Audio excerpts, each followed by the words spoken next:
Hey everybody, it's Sally. Welcome to Proof Weight Loss Surgery Works. I'm your Monday vlogger, also known as Cabernet Queen. Today's question is, let me pull up my little Word doc. I'm on the back porch today, so it's a little different scene for y'all. Here it is. Oh, come on, little thingy. It's about misconceptions. If y'all saw Rosemary's, you already know. What is or was your biggest misconception of how life post-op would be? Well, you know what? To have a misconception, you have to have a conception. You have to have conceived, you have to have dreamed, you have to have thought about it. I think I was just desperately hoping that it would work for me, that I wouldn't be the one person in the universe this didn't work for. I really didn't want to dream any bigger than that general dream uh, concretely. I I hoped it would be the magic, the magic, the miracle cure. I hoped it would be the miracle cure because I'd been heavy since childhood. And I had lost 100 pounds, well, 125 pounds before when I started off at 268 in my early 30s. Um, and I was about 180 to 220 most of my adult life in like college age, high school age, young adult age. And then I blew up, in between babies and all. I think I got to 268, then I went back down to 147 was my lowest weight, and then but I lost it for the wrong reasons. I lost it to get approval from someone else in my life, from my mother, and to be good enough. It was all that quest to be good enough and to look for the blessing from someone else, the approval. And when I realized that didn't really happen, and a doctor said to me, "Gee, your ribs show. I think you're thin enough." Because I said to her, "Am I thin enough yet?" I mean, you're always looking for someone else to affirm you and approve of you. So when she said, "Yes, you're thin enough, your ribs are showing. Don't worry about it." And then I went back up. So anyway, at 50, age of the golden age of 50, I had an opportunity to try this again. So RNY, my biggest anxiety was that my metabolism was so tricky that it wouldn't work for me, that I'd abused it and messed it up, that it was never going to fall back into alignment in some way. And that's a misconception because I can tell you today that I'm always amazed that my metabolism behaves like a metabolism should.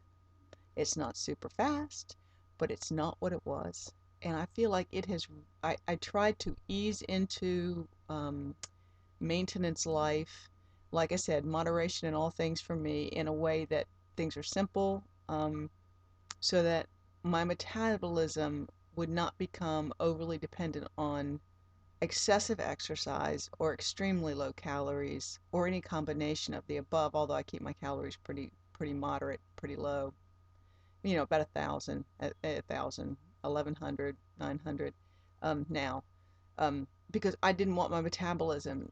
I wanted it to fall into normalcy. I wanted it to work its way into something good, and it has. I feel good about my metabolism. It works with me now. It is not my enemy anymore. Another misconception is that my husband would be crazier for me than he was before and fall in love with me all over again and see me as his new wife. And do you know why I had that misconception? Because people would say to me constantly, "Your husband must feel like he's got a brand new wife. Wow." And I'm like, "You ask him." Because when you're married to the man that I'm to, he's a very quiet person. He's a steadfast person. He's a loyal person. He's not a big, demonstrative, emotive person. He's very quiet. And he loved me when I was 268, and he fell in love with me when he met me at 180, and then by our wedding, I think I was 220, and he's loved me all the same. I actually think this puts husbands off a little bit. I find that maybe they're a little threatened by it and they're a little frightened by it and they're not quite sure what to do with it or this new person. So we're still working through that. I mean, we're okay. I mean, Lord knows, at my age group, we've been married 30 years. I'm not expecting, anything too wild, but it's fine. It's fine. I was disappointed. But you know what? He loved me blindly. When I was big, he's loved me blindly when I was a biatch, and he loves me blindly today.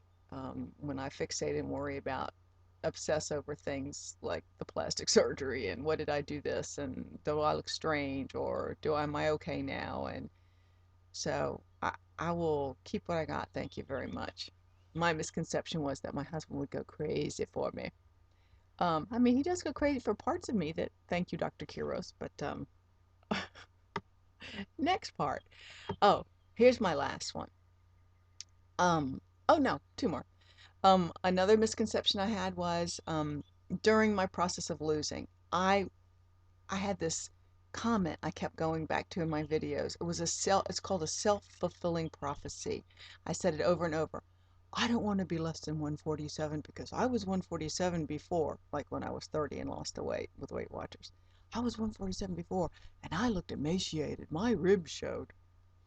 Well, I had to work through that block. I'd put that block up and I got to 147 and I was like, oh God, okay, I'm here, and out there, and I didn't think I looked awful. I thought I looked fine, and you give yourself time to work through those things. So that again was a misconception on my part that I kept trying to live into. I misconceived that I would hate my body at 147, and I sure as hell didn't want to go lower than 147. Well, what am I now?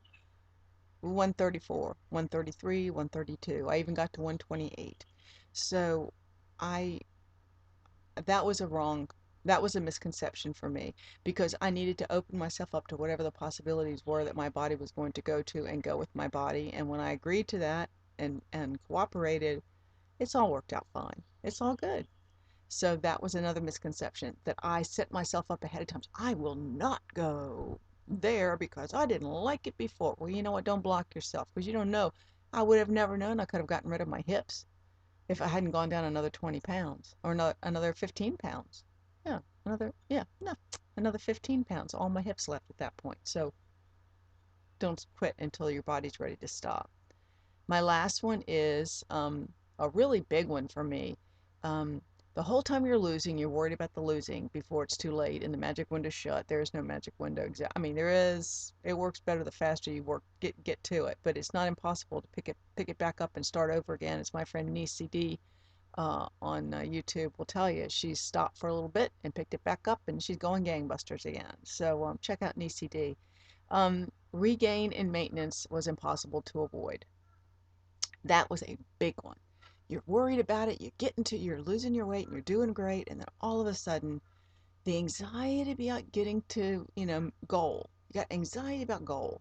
Like, and then what does goal look like and how does goal feel? And do you feel like you're a winner at that point? Well, you got to do your head work to get there. Um, but maintenance is not a scary place to be. It's not a scary place to be. And regain I mean, I've only been in maintenance a few years, so I would say if you count that I went as low as 128 for a minute and I'm up to 132, I guess you could say I had a regain. Um, I fluctuate between 131 and 133 and a half, 131 and a half to 133 and a half, and have done for the last year and a half. I think regain is not impossible to avoid. I think we think regain is going to happen. You have no control. So much to the point where I wrote to people and asked them, what causes the regain? My fear, my misconception was that my metabolism was going to shut off on me again. And even if I ate next to nothing and did the same amount of exercise, I would regain because it was as if I had no control over regain.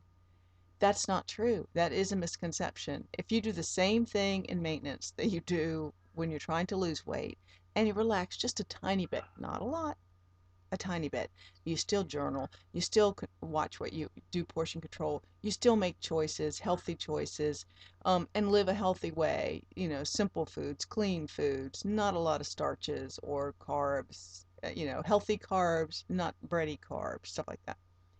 You don't have to experience uh, a 7 to 15 to 20 to 30-pound regain. That is a misconception. You don't have to.